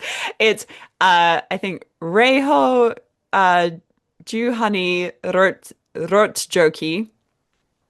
Yeah, that's a tough one. They had four sons named Rafa, Richard, Reese, and Lars. In the documentary Merata, How Mum Decolonized the Screen, her children talk about the marriage to their father. Some of the commentary is by her youngest son, Hepe, who was not born at the time. So he's speaking about a past he didn't live through, just FYI, when I go through the quotes about this. So Richard would say, when my mother married my father, that's just what you did in small town Kawerau. She had a job as a teacher. Dad worked at the mill. You got married and you had 2.5 kids or whatever and lived happily ever after. Heppy would go on to say, my mother was always so headstrong, it was hard to imagine her as a housewife. That particular phase was one she had left long behind by the time I was born. The only insight I have of her attempting to conform to that kind of lifestyle is from an interview recorded in this book. And then he goes on to detail a chapter in a book called Head and Shoulders Successful New Zealand Women, in which Merata had written a chapter. And this is her recollection. The marriage almost drove me crazy. I was economically dependent, though quite capable of earning. My husband strongly resisted my going back to work. We had open fights about it. I went on teaching after my third son. I pushed all my energy into it. It was almost an obsession. It contributed to the breakdown of my marriage, but my unhappy marriage was why I did it. Richard would then say, she was a tough nut. Like she was really tough, and she didn't like to show any weakness. The only time I saw her cry was over Lars. Lars was our fourth brother, born to our dad and mum. He just passed away one night in his cot, and I remember quite vividly what happened. We found him unresponsive in this cot, and we were desperately trying to revive him. Dad was swinging him round outside, and there was a doctor that lived up behind us, and I remember Dad jumped over the fence and woke someone up in the house. But the doctor, I don't think, was home, and the fella just tried to get hold of the doctor, but Lars had already passed. Wow. How old was Yeah, the boy? How old I was think he he? was only 11 months old. Uh, Yeah, it might have been some that type of cot death. yeah, I mean, SIDS. Hmm. People will tell you it's this the greatest pain. I mean, it's just an unthinkable pain would be to lose a child. Yeah, Yeah, horrible. Okay, well here we go. Here's and here's some darkness. marriages, here's some darkness. Yeah. Marriage is also like there's a percentage of marriages and it's high Mm. that just don't survive the death of a child. It's just too painful. Yeah. Yeah. I mean, it sounds like it was probably a fraught marriage anyway, and a quick one. Yeah, it sounds like one of Well, those you meet in your late teens and you I just sort of couldn't. get Yeah, married. Yeah. sure, sure. I mean, I couldn't be married to a man whose name I couldn't pronounce, for example. Well, I'm presuming she could pronounce his Oh, name. sure, right, I of just course, couldn't. right, yeah. Well, and She would have had the opportunity to do the funniest thing, which would have been to end the marriage. She could have walked up to him and said, "I'm finished." See. uh, This is a weakness in the Finnish population, right? Is they're prone to divorce because of the pun. All right. um, I mean, and in order to find this man's name, because there is no written biography of Merata Mita, I had to oh, it's so dark.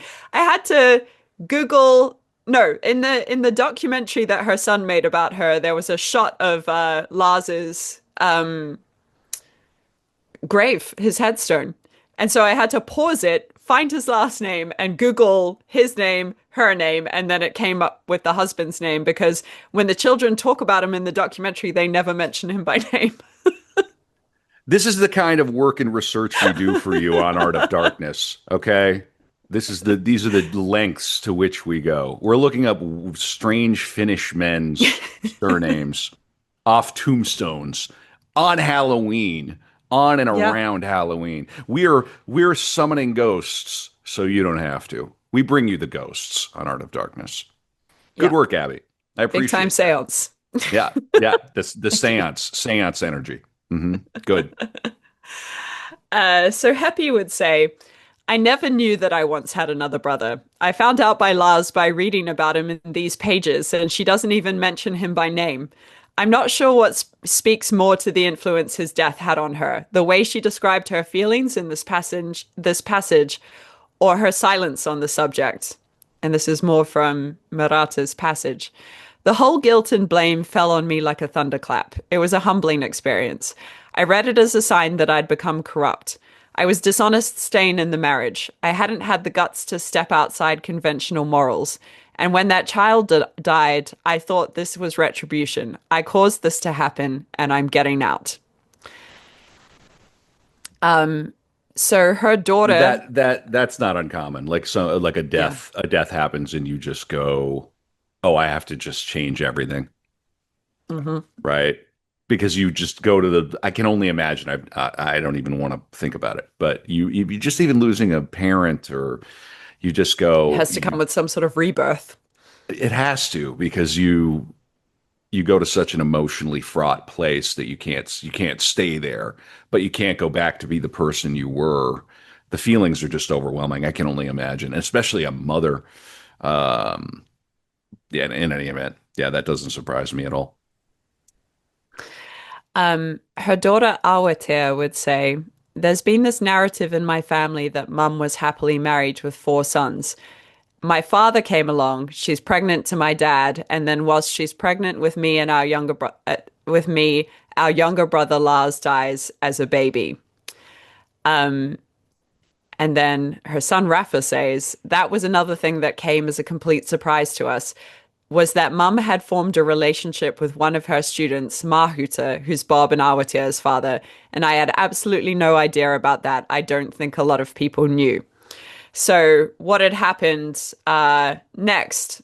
Either it's unclear whether she was having an affair. I think she probably was, but she had yeah, she probably was. She'd had an affair with a young boy, Mahuta, who was 19 at the time that Merata was 28. He was a student of hers. And the controversy of the relationship forced her to, I guess, get a divorce and move to the city and leave her life in small town Kawerua behind. So she packs up the three boys, Rafa, Richard, and who was the other one? Reese. And they leave behind their father and they move to Auckland with their mother and their new stepfather, I guess, Mahuta, who's only a kid himself, really. Richard would say, to a certain extent, our koro grandfather blamed mum for what happened, so we didn't have any contact with them. And the saddest thing was, I don't think we ever saw our grandmother again. The next time I saw her was when she passed away, so they've left everything behind. Mahuta, Bo, Tuhura, and Merata were married on an unspecified date, and then they had two children, Awatea, a daughter, and Uruera, who was also known as Bob. Heppy would say, My mum instilled an unconditional love of family in all of us, but at the greatest crossroads of her own life, she defied those values. And as uneasy as I am shedding light on these times, the long-term consequences of those events shaped the woman she would become. Uruera would recall, my earliest memories of mum, I remember feeling very loved. I remember my first day of school and her dropping me off. The excitement and joy that I experienced when she came to pick me up from school. I do have memories, and they're memories that I feel as opposed to memories that I see. And they're memories of mumai for the way my dad treated my mum. Mumai means sadness. Mahuta was trying to find work, and things were very difficult, and he was young himself and only just out of school. Uh, and 19 years old and taking on the responsibility of a woman and three kids is pretty tough. Richard would say, I really don't like thinking about it much because it was really violent. There was a lot of violence in the house. I remember the police coming over, and back in those days, they used to think of a man beating up his wife as just a domestic. So they wouldn't do anything. And we were little kids, and mum would be bloodied. He knocked her out, and he was really vicious. That happened for quite a long period before mum decided to end the relationship. It got to a point where she realized it couldn't carry on, so she left and became a solo parent. So in the period, this is all the period before she's even become a filmmaker. She's left her life in small town Maori, divorced one husband, had two more kids. Now a secondary divorce And she after hasn't dealing with even domestic violence. okay, great. And she hasn't even shot one frame of film. No. Okay, folks, there is life after divorce. All right. There's hope for y'all out there. Okay? There's hope. I'm not saying get divorced. Don't shoot for a divorce. Don't aim for a divorce, right? But yeah, no, the domestic violence is so she's now we're into the darkness, aren't we? We've got Mhm. a dead infant and then a remarriage and then like getting beat like it sounds like beaten. Not Beaten. After yeah. and it, an affair with a 28-year-old getting together with a 19-year-old who was previously your student or was your Oh yeah, student. age gap. Wee Yeah. you. Okay, right. Wait, so she's the 28-year-old and she's getting together Yeah. with an. Okay, all right. Well, how do we feel about that, fellas? It still counts as an age gap. I mean, it's Yeah. 11, but yeah, Well, like right and she was in now a that would position be of power. He was her student. now Yeah. that would be disqualifying. This would be we got to cancel her. Apparently, Mm. Abbie, what are you doing? You're yeah, in any case. No, but that at different times. But I mean, yeah, that's the sort of thing people would, you deeply frown on now. Yeah, well, I mean, her Yeah, parents disowned her. So, sure. There you are. Yeah. Yep. Okay. All right. Well, here we are. We've got the makings of an artist now. I was like, oh, she's yeah. just eating shellfish on the beach. No, now she's No. a now she's a solo mother of five children in the big city. Wow. Okay. I'm very, very curious to see how we get from here to filmmaking. Abbie, tease again for the patrons because we're a couple hours into this sucker. Yeah. Patreon.com/Art of Dark Pod. Please support the podcast. We need your direct material support so we can continue to do episodes like this. We've got another dozen of these coming in 2026. Excited to announce the new co-host. Abbie will be back for one. A couple of other fun friends are going to come back. We need your support. If you're listening to this core episode, if you've listened to 2, 3, 5, 10 core episodes and you're not donating to the Patreon, I don't know what to tell you. Just it's like 50 some bucks a year to do it. So I think you got that. Hopefully you do. You get the ad free. You get to hear this ad free. You don't want to listen to ads in the middle of this. I mean, come on. I mean, the Dutch win if you don't support the podcast directly. But what are you going to bring us for the After Dark again, Abbie? Remind us. We're going to talk about how everyone has a history of cannibalism. That's such a good After Dark, And you're only going to get to hear that if you support the podcast on Patreon or Substack. All the links are at artofdarkpod.com. We love our listeners. We know there are thousands of you out there. I would love to see 1,000 patrons. That would be amazing and life changing. If you can't support the pod, just tell people about the show. Share an episode and go, Hmm. hey, I know you're interested in clouds. Uh, and film. Check this episode out. That helps too. In any case, there's a little commercial break of our own. Abbie, how does she become a filmmaker from here? Are we getting anywhere close to it? Oh, well, we are, Kevin. Okay, Okay. very good. So, Okay. Merata worked on her first documentary in 1977, helping a Japanese film crew organize interviews with the Maori. The race relations office would often ask her to liaise with local iwi to gain access for Canadian, German, and Japanese crews so that they could film on the Maori. The same year, she made an unforgettable screen debut as a participant in a TV series, revealing details of life as a Maori solo mother in a TV series called, the series was called Women.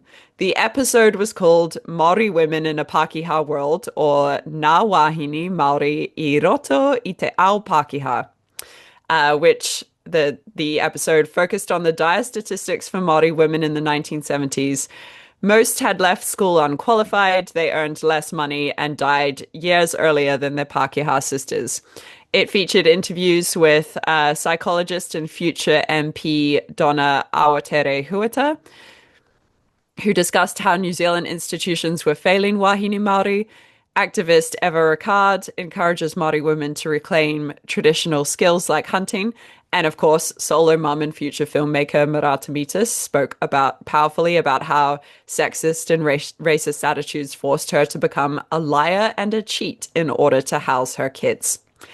She would say in this documentary, it's very difficult to hold on to your Māoritanga in the city. In the city, everything is about making money. It was such a difficult task to try to find a house that the only way I saw around it was to lie about my situation. In phone interviews, I used a European name. In confrontation with the landlord, I sent Pākehā friends. I lied about the number of children I had. I said I only had one. Then I wove an elaborate story about suddenly being found with 4 children because their mother was ill or some such. And this is what it does to you. It makes a liar out of you, a cheat. Landlords know more than anyone how difficult it is for a woman who is a solo parent as well as a Māori to find accommodation. And because they know this, they exploited my position by pressuring me to have sex in order to have decent accommodation. I found this absolutely disgusting. At that stage, I had nothing left except my self-respect, my pride, and I certainly wasn't going to give that away. Merata also opened up about issues to do with birth control in her first and second marriage. I knew nothing about contraception when I married. It wasn't until after the birth of my third child that I heard about contraception, and then it was in whispered undertones that made it sound unpleasant. I was becoming quite distraught at having children one after the other without any say in the matter, so I decided I would go and see the local doctor. He lectured at me. He asked me why I thought it was necessary to limit the growth of my family. He questioned it on moral grounds. He was most unhelpful. When I found myself pregnant for a 6th time, I was in a position where I felt I couldn't possibly cope with the birth of another child for various reasons. Finance, the state of the house we lived in, emotional pressures. I really felt that I just couldn't cope. So I sought the advice of a friend who referred me to a very sympathetic and understanding doctor, and from there I was able to make a decision to have an abortion, which I then proceeded to do. My own experience with abortion made me aware that many Polynesian women have abortions under 10 times more stress than I did. I applied for a job as an abortion counselor at the Aotea Hospital. I had the experience. I understand that there is such a strong cultural bias against abortion. I felt alienated, very much alone. And there was no one, no Māori woman that I could go to for sympathy, for understanding about my situation. I felt it important that I could put my experience into practice by becoming a counselor, and by being there, by offering support, and putting myself in the position of an ally to Māori women who have to make this decision. What is the cultural view among the Maori on that very highly sensitive topic? I I couldn't say with any authority. I don't Sure, know. sure. But I mean, it wouldn't be like some sort of Catholic prohibition, for example. Like obviously in my culture, it Yeah, would just be I mean, completely verboten. it would be a new thing. Right? I Yeah. don't. I I mean, mean, but it. unless there was some sort of uh plant-based like Sure, sure. kind of thesis on it, and yeah, Right. I think in the documentary they do talk about one of the other women talks about how there traditionally used to be some kind of plant-based birth control that Hmm. was a practice that was lost. Sure. But I don't know about abortion. Yeah, yeah. But I mean, it sounds like even among the Maori, there wouldn't be one. It's not like there's one pope of the Maori No, who no, would no, no, no. determine. Right, right, right. Okay. Yeah. Yeah. Okay. All right. Well, this is again very intense. So we're going from again that idyllic childhood through to the death of a child. And and it's hard to point the finger at a woman who's single with what, five children. Five. I mean, I oppose abortion, but at the same time, it's sort of like you go. It's sort of like don't blame her for wanting to have some control. It would be nice if you could sort of circumvent the thing from happening to begin with. But Mm, yeah, it's really, in any case, very sensitive topic. yes. Indeed. So, okay. Being a solo parent to five children was a tough time for Murata, and she was working three jobs to keep everyone on their feet. She would get up at 4 a.m. to bake cakes and make sandwiches to deliver to dairies and milk bars, and the whole family would bag firewood to sell. Uh, Urueta would say, "We all knew how to do Mum's signature in the checkbook, and when we were going shopping, but there were times when the checks would bounce and Richard would have to steal food. There were times when there wasn't much, but we knew how to get by."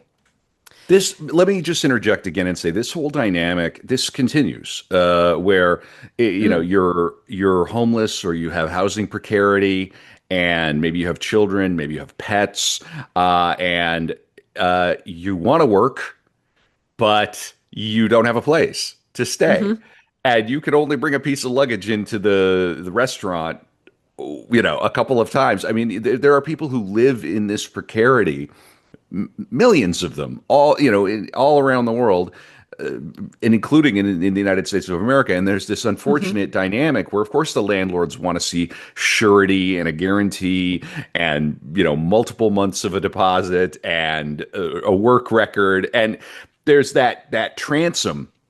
And I know people can be very unsympathetic to this, but there's that transom between I want to work, I don't have a housing record, or I got evicted from my last place. Like, Yeah. you know what I mean? And You there are need an address for so many things. so many things, and so I think people can be very unsympathetic toward those who have maybe fallen off and want to get back on. And there are Mm, programs and there are options, but it's not a straight line.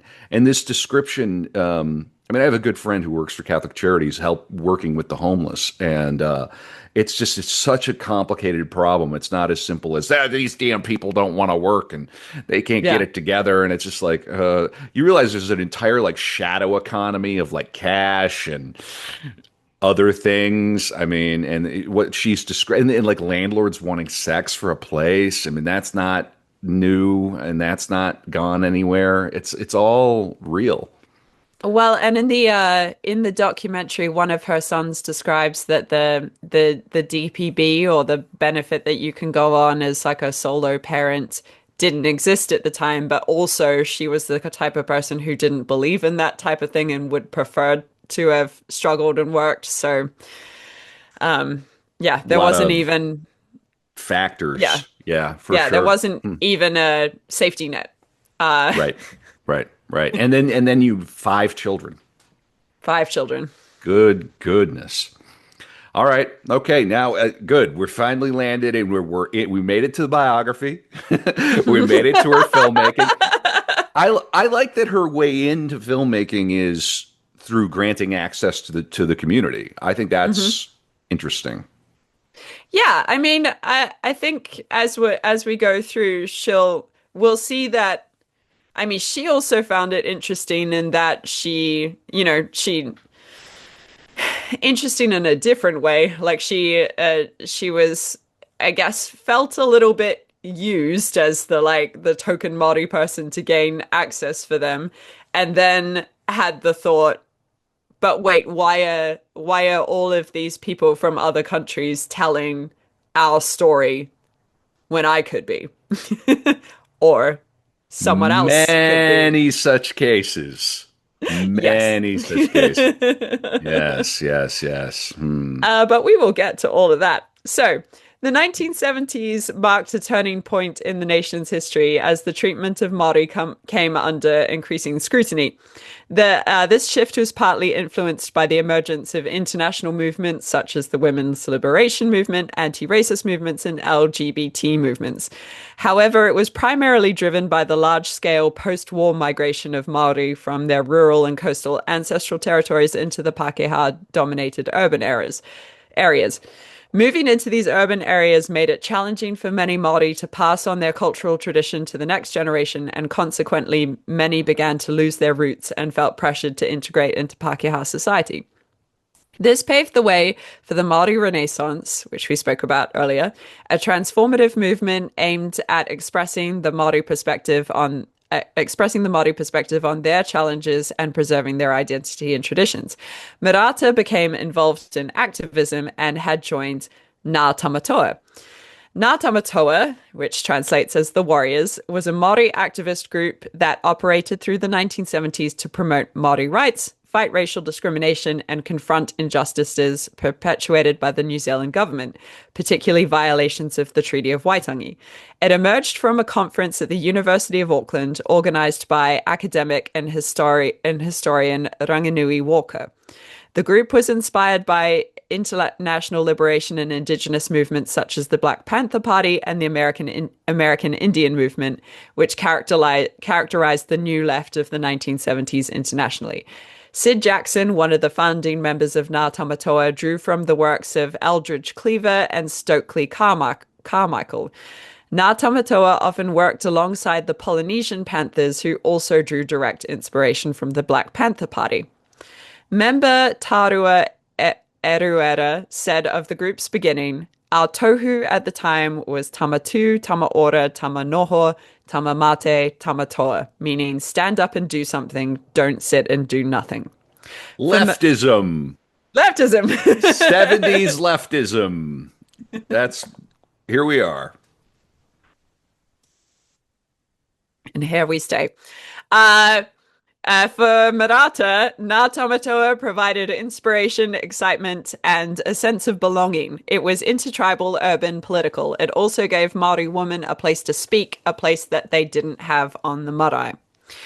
Sid Jackson would later say, "Ngā Tamatoa was really fortunate in that we had a whole group of really articulate, intelligent, beautiful Maori women who had tremendous kaha and were really the strength of Ngā Tamatoa in Auckland.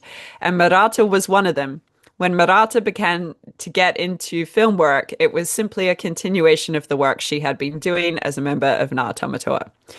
In 1978, Merata directed what I'm pretty sure was her first documentary, called Karanga Hokianga, which was about the Festival of Faith at Pangauru.